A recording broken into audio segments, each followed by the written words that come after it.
Hey everybody, Ryan McCaffrey with IGN here. I am joined by our resident tech expert, tech editor, Elena Yee. Good to see you.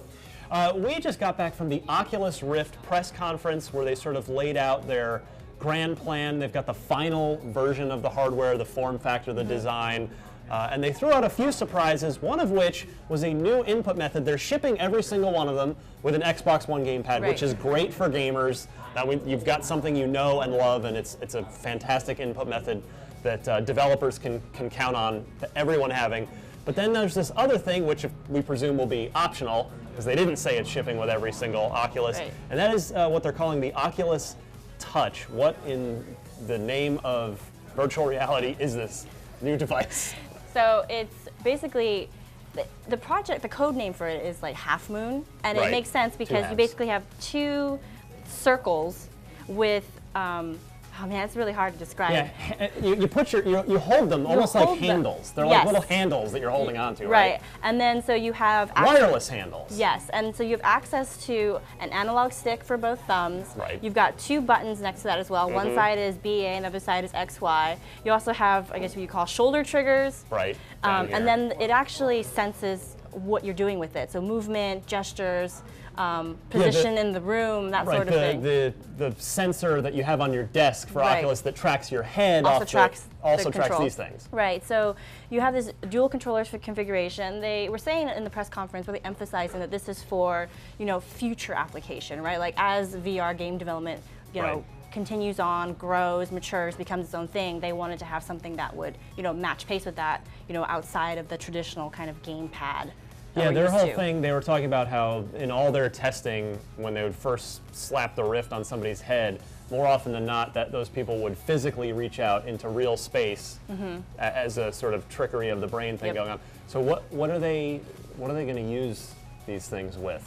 So, I mean, there was this toy box. Yeah, so they talked about toy box, which is, I think, basically like they're kind of like sandbox testing grounds for different applications. And they didn't really get too much, honestly, into the details of what they did in that, but more of like the result of it, right? So that their whole premise is with these, interesting-looking controllers, is that it's supposed to put you more into that scene, so that when you're there, you feel like everything that's in that scene with you is real. So that even if someone down the hall is playing with you, they feel like they're there right with you. Yeah.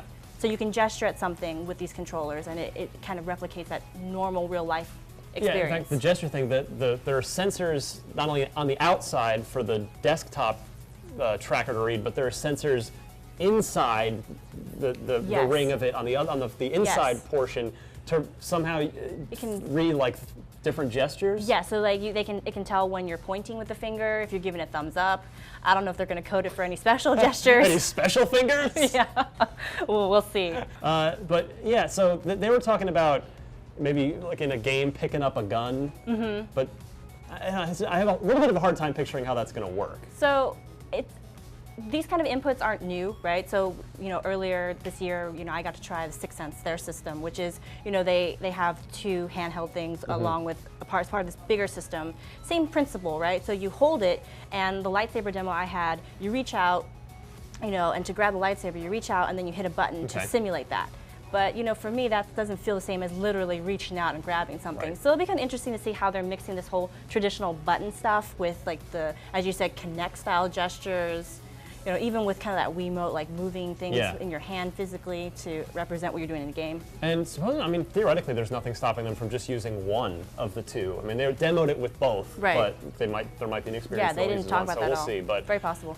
So we'll have a lot more on the Oculus Touch controllers as well. I mean, the Q1 2016, no price, no specific date. What we know, you're getting the Rift headset and the desktop tracker thing, and an Xbox One controller with the wireless dongle with every single one. So lots more to come on Oculus Rift. They're showing off a whole lineup of games at E3. We'll have hands-on, skulls-on reports of those. So for more on all things Oculus, stay tuned right here to IGN.